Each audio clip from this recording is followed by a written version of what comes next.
So the first thing I want to talk to you guys about is this book that I finished reading a couple weeks ago called The Overstory by Richard Powers, if anyone has heard of it. It's a really great book. It basically follows the stories of at least 6 or 7 different people and shows how they're all interconnected and affected by trees somehow. And I don't want to spoil it, but there's a character who's a scientist, and she basically discovers how trees use chemical signaling to communicate with each other. And at one point, she's at a conference towards the end of the book, and she gives a really incredible speech. And as part of this, she says, what we make of a tree should be at least as miraculous as what we cut down. And I think this is a really interesting proposal. Firstly, because it sort of advocates for a really thoughtful approach to how we use our environment, but also because it puts the value of a tree not in what it can do for us, but in its miraculousness. And I think that perspective is something that's missing a little bit from a lot of our current conversations about the environment. We tend to sort of take 2 different points of view. There's sort of people who see the environment as something whose purpose is to serve us, that it's something that we should use as much as possible to our maximum benefit. And then there are people who sort of see the environment as something that has a lot of different benefits and that it should be preserved and protected for future generations. And despite their differences, both of these arguments tend to talk about the environment in a very similar way, as something separate from us. And you can see that in the language. We tend to use the term natural resources. You know, we have the Natural Resource Defense Council. And that sort of puts the environment in a box that's separate from us in a way. It becomes something that we can either use or we can protect it, that it's something we have power over somehow.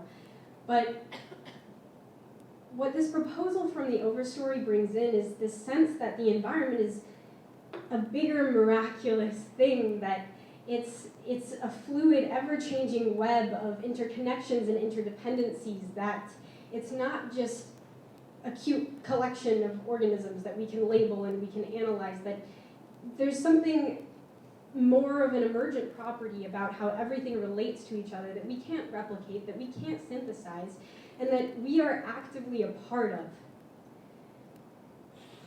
We have shaped and been shaped by the environment for longer than we've been Homo sapiens, and we know this. We know that part of the reason we have color vision is to see if fruit was ripe enough to eat.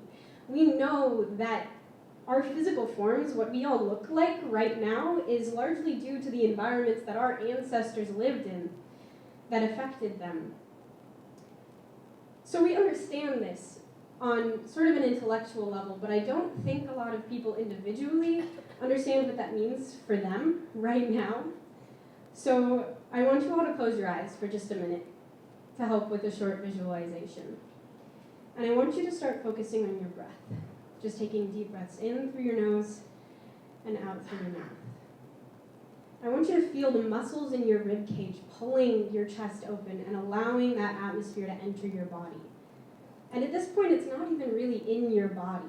That air didn't have to pass through a barrier to get into your lungs. So think of your lungs more like a pocket of atmosphere inside the outline of your body as you continue to inhale and exhale. It's only at the very edges of your lungs, in the alveoli, where there's a tiny, tiny barrier of pneumatocytes, these very thin lung cells, that as you inhale, allow oxygen to go from your lungs into your blood. So it's really there that you could say your body technically starts. And with every inhale that you take and every exhale, this oxygen is flowing from your lungs into your blood, from that blood back into your heart, and from your heart out into every cell of your body. And you can actively feel that happening. You can feel that in your fingertips. You can feel it in your stomach. And if you listen closely enough, you can hear it in your ears, that blood pumping to every cell in your body. As you continue to inhale and exhale, these muscles that you're using to expand and contract your rib cage, the muscles in your heart that are helping it continue to beat, are having to break down sugars in order to create energy for this to happen. And as part of that process, your muscles also create hydrogen ions, which are very acidic. And if they build up too much, that's why your muscles are sore a day after a really hard workout. But with every inhale that you take and every exhale, this oxygen that you're allowing and accepting into your body attaches to those hydrogen ions and neutralizes them, so you get water.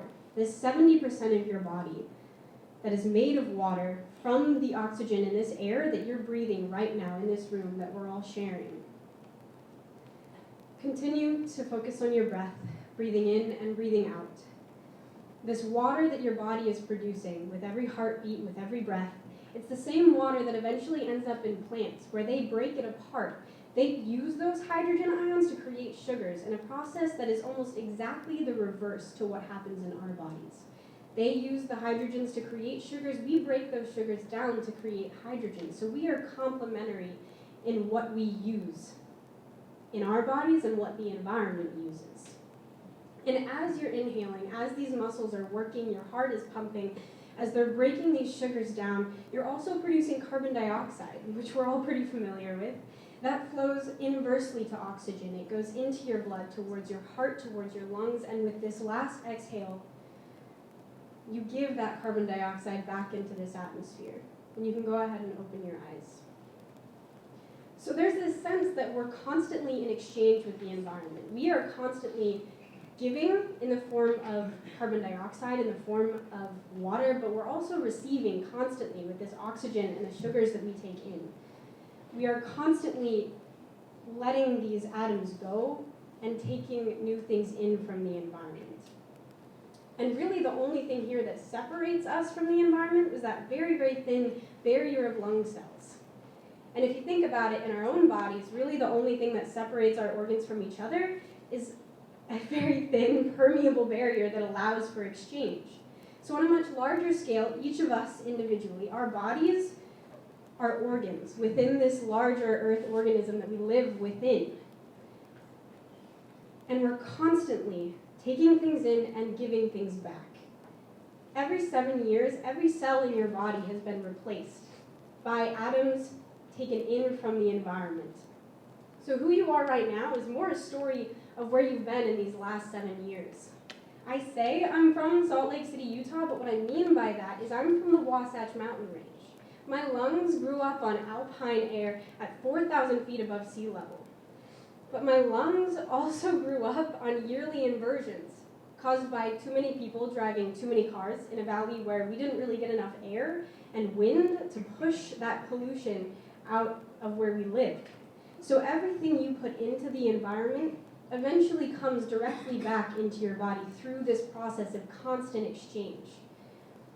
And there's this question that we tend to get asked a lot of, who do you want to be in 20 years? But really that's more a question of where you're going to go in those 20 years, what atmosphere you're going to be breathing, what toxins are going to end up in your body from the places that you go.